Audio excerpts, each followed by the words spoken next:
Boys, we are back with another video.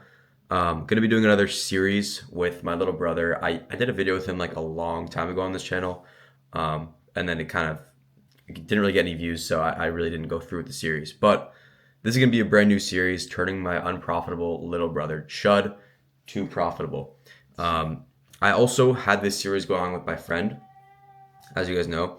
It was a while ago. It was like in October. We did episode 1 and then we never did episode 2. We low-key just forgot, but he is my student right now and he is actually about to be requesting a payout. So our plan is once he requests that payout, I'm gonna basically film the episode 2 with him.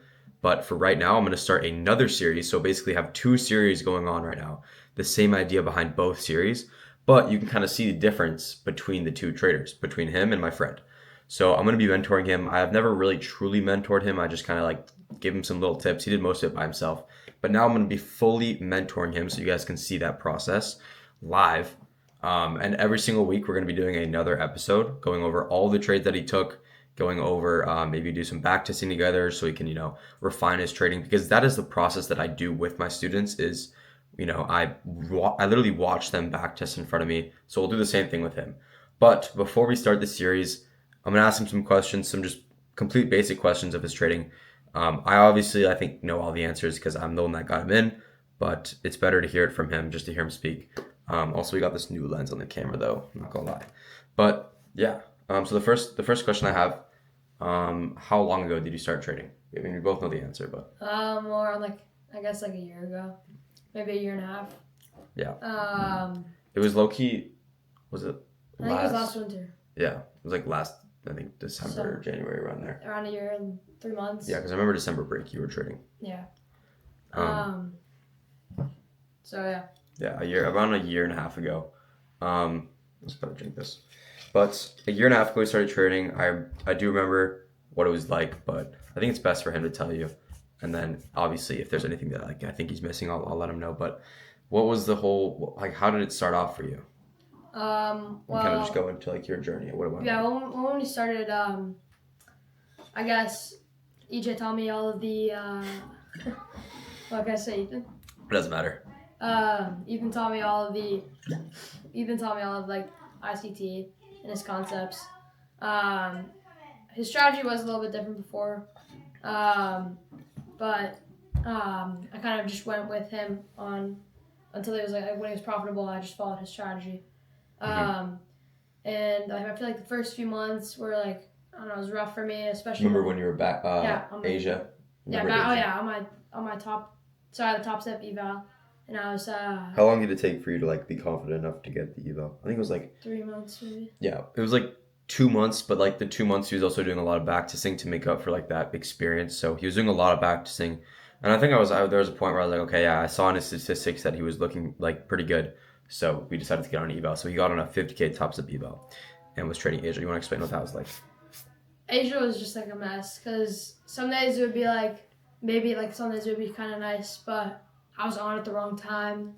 Some days it would just be like a complete mess, just chop work.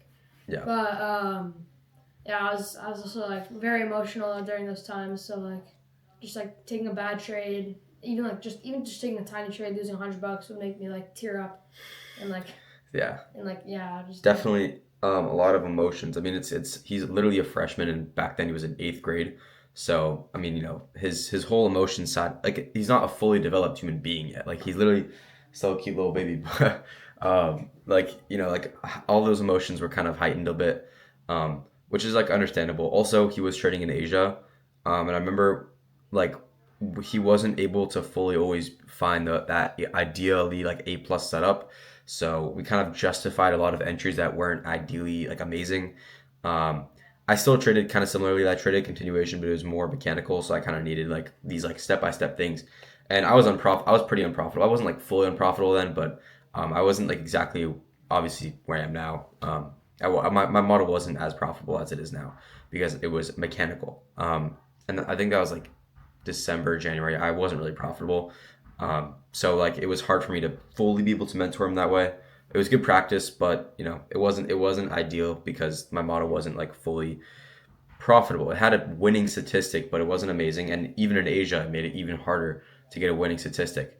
So I do remember I was in his room and we were both literally, I was like trading with him essentially. Like I was like, yo, like you should be taking that shit. That low key looks fine for an Asia trade. And then you would take it. And like I think there were a couple wins, but like he ended up blowing the account after a while.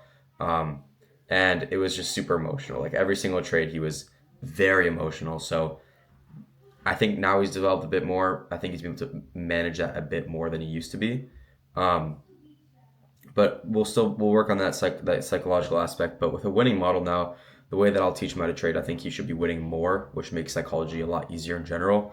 So that's what we're going to be doing moving forward, making sure he understands the model perfectly. It's a very discretional model, but I think I could teach him that honestly, because I could literally adapt his trading through backtesting, which is what I do with my students, and critique it enough to the point where he's taking those beautiful setups. Um, but overall, like, what do you think was your biggest struggle within the past year? I know you weren't fully consistent for a year, but like in general. Honestly, my biggest struggle like wasn't even like blowing the accounts. It was honestly just finding that motivation to hop on the charts. Um, like to me, it's just like I don't know. Like I would take a few evals, blow all of them, partially because I was trading PM for a long time, and even in the summers, I was just blowing my accounts. But after that, I kind of just lost my motivation. It was very hard for me to just get back on the charts. Find that motivation again. But Yeah. but I think now I'm ready to move on. And Do you wanna lock in. you wanna talk about what it was like in the summer when you're on the My Fun Futures? In the summer, yeah, like it was alright. I honestly wasn't even trading EJ strategy. I was kind of just taking my own like trades, not even off discretion, just of like You were mechanically trading a lot. It wasn't really on. It wasn't the best. You were trading a lot. I remember like you would just wait for like a gap tap and a flip, and like kind of towards like a random draw, and you would take it. Yeah, I wasn't. I was just like 1 minute highs, 1 minute lows. Yeah. One minute fair value gap, like tap or whatever. Yeah. So. And you were on eval, I remember, and you actually got to a point where you like 2,000. Yeah, you were like up like $2,000. You were $1,000 away from passing, which is honestly a pretty good accomplishment. And I also remember, I think the reason that account ended up getting blown was because of like the reset. I think so. You ended up full porting, or that happened a couple times, right? I ended up full porting like last day. Yeah, which is like what you should do. If it's 1 day left, it's gonna recharge you regardless. It doesn't make a difference. But he was over the summer. He got back into it. Like over the winter, he took his first eval. And then obviously like was trading for a bit, maybe like a 2 month span, up until I think like mid-March, kind of started to get less consistent with it and faded away up until the summer came back around. And then he got back into it, got a My Fun Futures eval, and he started trading that. And I think he took like 3 evals over the summer, right? All 3 of them ended up getting blown, but that's natural for beginner traders in general. He didn't even have a fully profitable model at the time because he wasn't, in my opinion, wasn't fully dedicated to learning it and growing. He didn't really even journal his trades. So, he didn't really have the full motivation that he needed to actually grow every single week as a trader. But now things are changed because he has me completely by his side. So every single week, we're going to be holding him accountable. All right, you guys too can also hold him accountable by reviewing like every single week's P&L, every single week's trades to actually grow. And I'll make sure that he's journaling on Notion. Actually, right after this video, I'll probably get that set up for you. Notion? Yeah. Do you have it? I have it. Okay. So we'll make sure that he starts doing that. And he actually recently has been joining the calls a bit more often on like the VIP community. Because we do nightly calls every single night with the group where we review the trading session and then have people come up on stage and backtest, or I'll backtest in front of them. They ask questions. I'll kind of quiz them. I'll show them like a pattern trade. I'll show them a good trade, and I ask them, "What do you guys think?" Right? It could be a bad trade. They just have to be able to identify it and then say like, "Oh yeah, I wouldn't take that. Not a good trade." And honestly, he participates. Yeah. Honestly, to me, that's way more valuable than like me backtesting, because like even if I probably don't fully know his strategy, and like when I see him on these calls, like showing us trades if it's good or it's bad. Like it helps me build and like understand his his method. So I mean like those calls honestly have been more helpful to me than back testing. But yeah, now I think now maybe if I know the model like 100%, then I could start back testing and getting better. I think I could also what could be helpful is to have you back test in front of the group a bit as well. Like you Yeah. could like do it on my computer if you want, even it doesn't really Yeah, matter. yeah. So yeah, that's the process that we are going to be going through. I think you should do my fun and features, right? They're pretty good. MFF. We can look at the rules. Yeah, or like Tradify. Tradify is also good, yeah.